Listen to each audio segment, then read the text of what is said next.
All right, we now welcome on to Inside TBT, playing for Mid-American Unity this summer, Romeo Travis. Romeo, welcome to the show. Thanks for having me. Really appreciate it.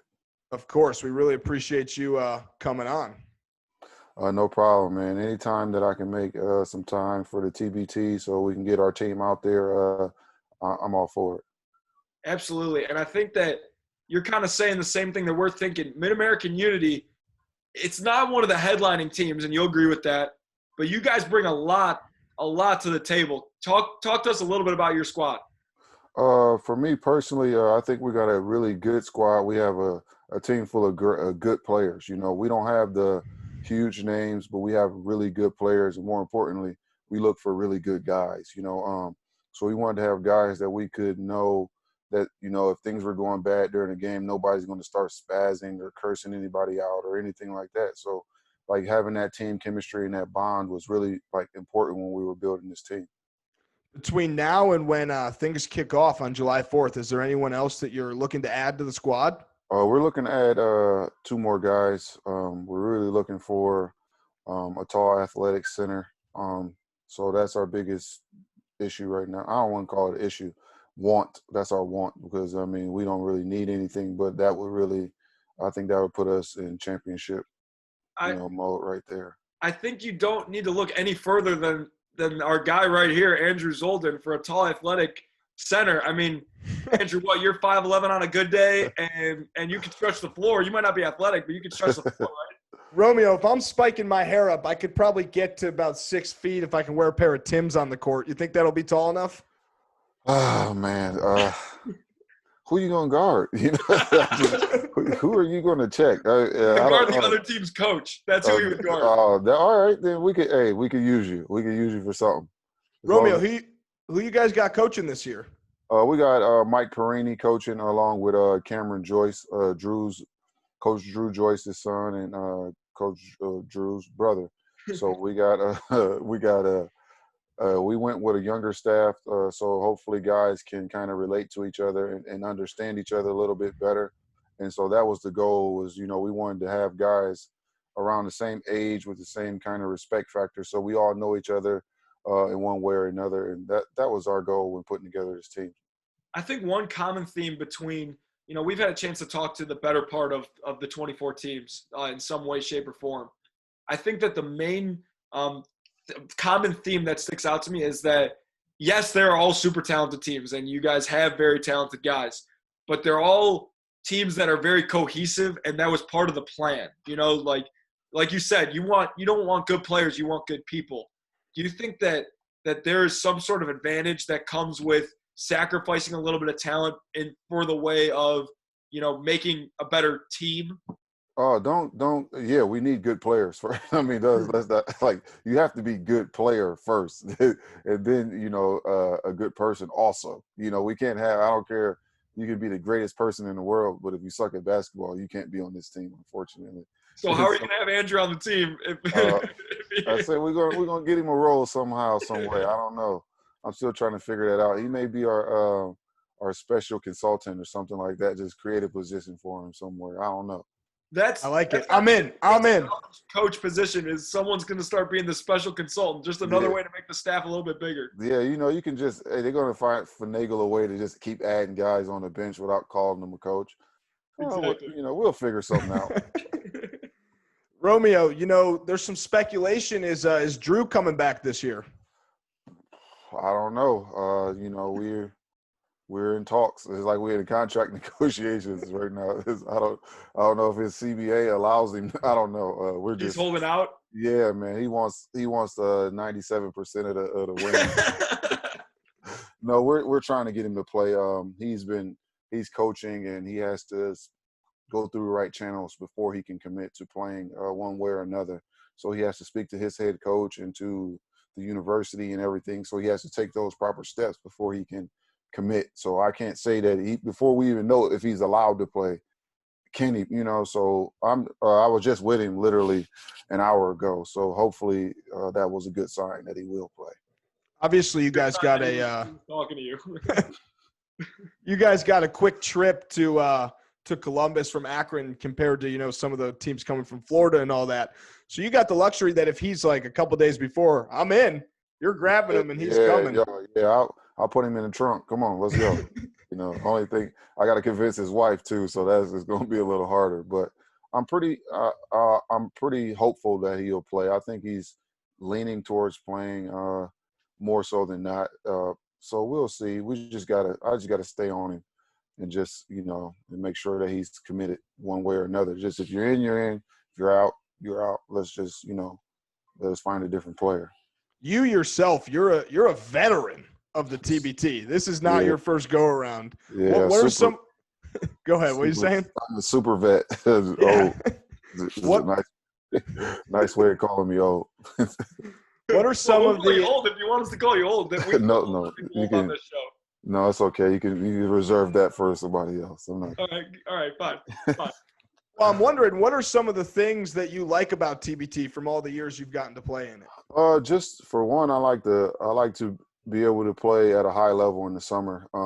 Organized, high level. It's hard to find good 5-on-5. Only time I play 5-on-5 is in TBT. I never do it any other time. So this is good for me. Second of all, of course, the money. If somebody get a chance to win that kind of money, it would be awesome. But third of all, I get to play with guys I would never play with, under any other circumstances. And it's great for me. We got Carlos Metlock, who went to Eastern Michigan, who I've known Los since we played against each other in college. But now we get to be on teams. That's pretty cool to me. I played for the VCU team, and I got to play with all those guys and with Jamal Schuler and Eric Maynor and et cetera, et cetera. And that was cool for me. I would have never been able to play with these guys and get to know these guys. So that's one thing that I really like about the TBT is really bringing together groups of guys that may never have a chance to compete with each other. It's clear that the TBT for everybody is just the best form of basketball that a professional basketball player could play in the summer. There's just nothing that compares to, number one, the level of competition that you're facing. And then number two, the organization of it in terms of it's a real deal basketball game, but all it is in the grand scheme of things, unless you're winning the money and everyone's trying to, it's the perfect tune-up for your professional career, right? Yeah, that's why I look at it as, of course we want to win and go out there. The goal is to win and compete and play hard, et cetera, et cetera. But, if you don't, you went out there, you traveled, you got to see a nice city, and you got to play some really good high-level basketball and prepare you for, your professional season where you're going to actually for sure get paid. There's a big difference when I'm for sure getting paid and I might get paid. So I think it's pretty cool. The Elam ending, man, I'm 50-50 on it. Yeah, I'm 50-50 on it. Let's hear why. I mean, I grew up on a defense win championship type of mantra. Like, if you get 5 stops but you don't score once, you still can possibly lose the game. And that's strange. I don't know is the best way to put it, but they want to end on a bucket, and that's the way they want it, and that's the way it is. And, you have to adjust accordingly. But that's the only thing that 50-50. I kind of like it because you got to end on a bucket, but I also kind of don't like it because you can also string together some stops and still lose. Speaking of 50, you had yourself a 50-point game a couple years ago. Yeah. You think we could see a 50-point game from you in the TBT this summer? I don't shoot that much. So I'm not going to – I'll probably shoot about 10 shots a game. 12 to 15, I'm feeling really good. But I'm not a volume shooter. That day, I shot 26 shots to get my 50 points. So I didn't shoot a ton of shots, I've never been a high volume shooting guy, so it's just not my thing, In the Philippines, it's a different kind of league where they expect you to shoot and score more. And so that game, I really shot the ball really well. It's been games where I shot the ball way more than that, and I had way less points. So this was a really good day for me. I mean, I only missed 1 free throw, and I missed 6 shots the whole game. I was 20 for 26. So it was a really good day, man. I didn't even know it either. We were playing in one of them old school gyms. We only had the score up there, no fouls, no points per player. So I didn't even know.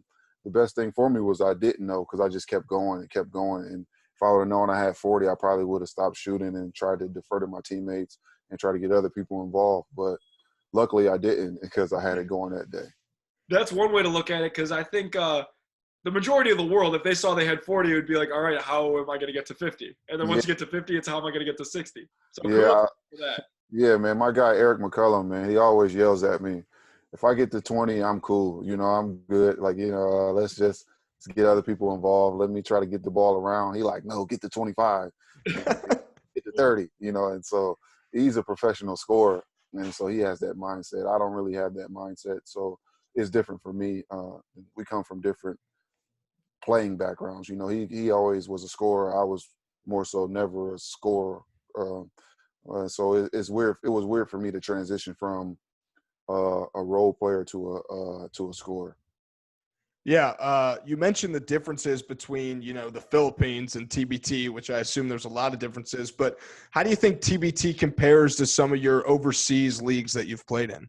I think the TBT can compare talent-wise with a lot of leagues across the world.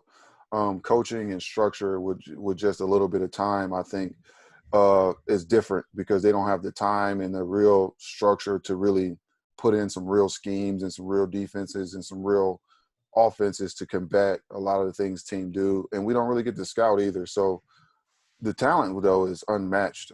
Like these guys are so talented across the board. Overseas you got 3 Americans tops. I mean, 3-5 on the floor max. But over here, you got waves and waves of really good players, and it's you can't really take your foot off the gas because it's somebody who's maybe even better coming off the bench, and you just got to stay prepared because these guys are super talented. Do you ever talk to guys when you play them overseas, like, hey man, you got to come play in this TBT? It's a lot of fun. I think you like it. I mean, I talk to guys all the time, and some guys, I even talk to my guy DJ Steffens just to check his temperature. He's like, I'm resting, man, in the summer. Some guys like to rest and give their body a break, and some guys like, yo, hit me up. A lot of guys called me after they seen our team last year and was like, please put me on the team next year, man. Call me, blah, blah, blah. So it's 50, probably 60-40 guys who want to play, but it's each person's different, man. So some people want to just chill and relax. Other people want to just, turn up and play. Mm-hmm. Could you imagine DJ Steffens in the dunk contest for the TBT? He would not win it because he's too light, man. They're gonna knock my guy out of the air and try to injure him, man. I don't want. What if he jumped over them? My guy's about 175, man. He ain't built for that kind of dunk contest, man. Let me ask you this. Those gyms that you see those highlight dunks from him in, they look like almost like an AAU tournament setting sometimes? Yeah, hold on. My daughter's bothering me. You're good. No worries. No, you're good. What's up, baby?